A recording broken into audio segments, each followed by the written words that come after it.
So I am back. This is Marilyn. I was just going to show you how to press the rhinestone template onto your t-shirt using the Cricut Easy Press.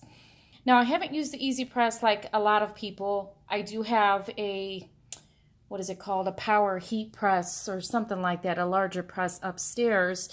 So I've never tried to press rhinestones with the Easy Press, but we're going to figure that out today.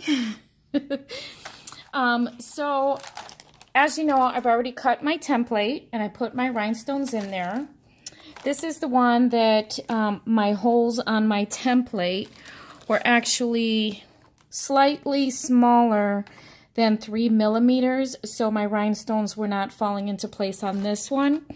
And this is the one that I sat there and with my handy dandy wax crayon, I went in and I'd pick up the rhinestones and place them in there one by one because I was so frustrated. I was like, you know what, I'm going to make this work, and I did.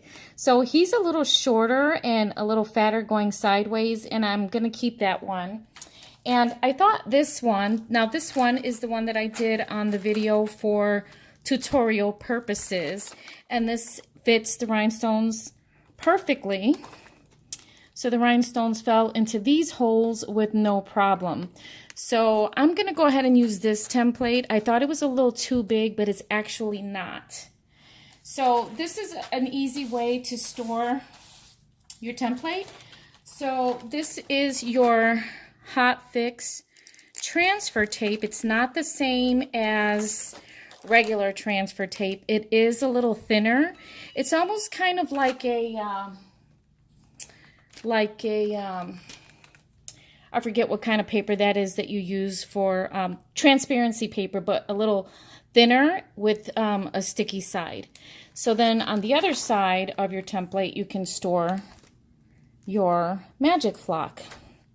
So we're going to go ahead and press this with the Easy Press. Now, real quick, just to let you know, I'm not a fan of the Gildan t-shirts. We all know that Michael sells them for 3 for $10 or 4 for $10 like they were today. I'm not a fan of those t-shirts. They're kind of stiff. They're kind of itchy.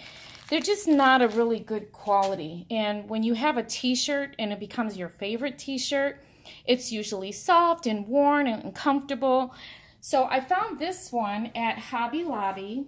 And as you can see, it's very flowy. It's super soft. So I love these t-shirts. I've already used a couple of these already. The only thing is I don't like this part here because that is actually heat transferred on there. And then on the back of the white t-shirt, you can kind of see through it. So it's the only thing I don't like about this t-shirt. All right, so these are a little pricier than the regular ones. This is like $6 and change, but it's so soft. All right, so we're gonna go ahead and put our template on here. So I'm just going to peel it off.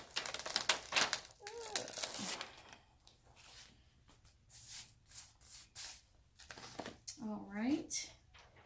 And I kind of made a crease on here because the seams are not even on this t-shirt. And if I were to align those seams,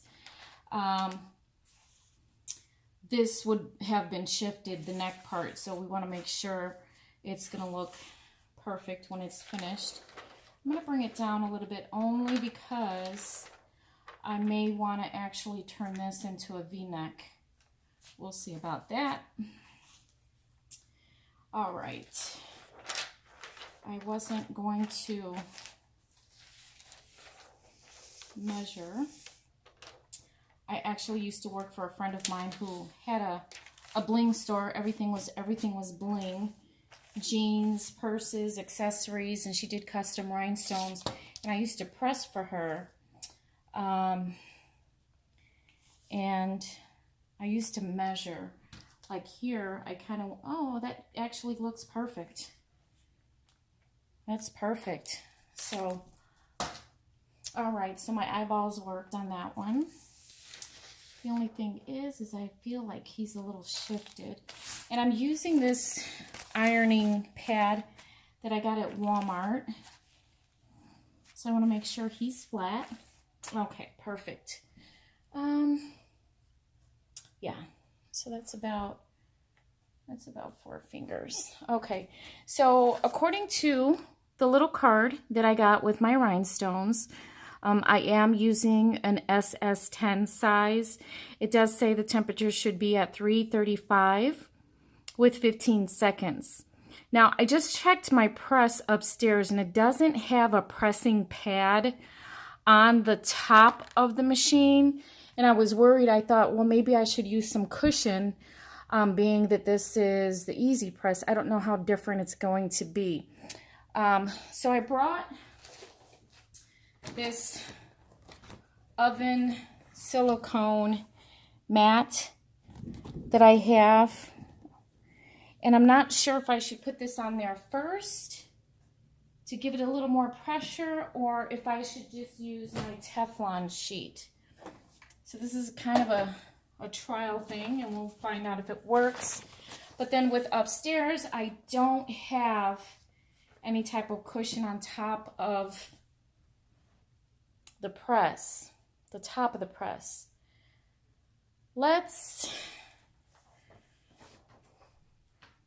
You know what? Let's just try it without and see how it goes. And hopefully this will work out. I'll hit OK. And how much did it said 15 seconds, but being that this is a smaller machine and I might have to move it around a little bit, I am going to do the full 30 seconds because this is pressure from a human versus, you know, a clamp on a machine. And I just want to make sure that my rhinestones stick.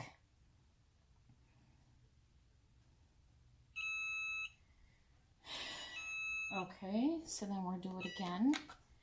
And I don't know if I'm getting the whole thing here, but we'll see how it turns out.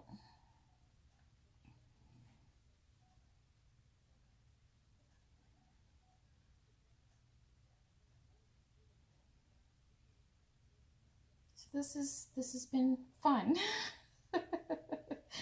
doing this tutorial with the Cricut and rhinestones. All right, so well, they look like they're definitely stuck in there, so that's a good thing. And they are.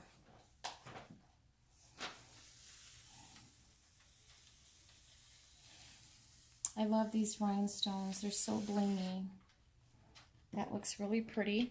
I'm going to put, a lot going on here. I'm going to put this sheet,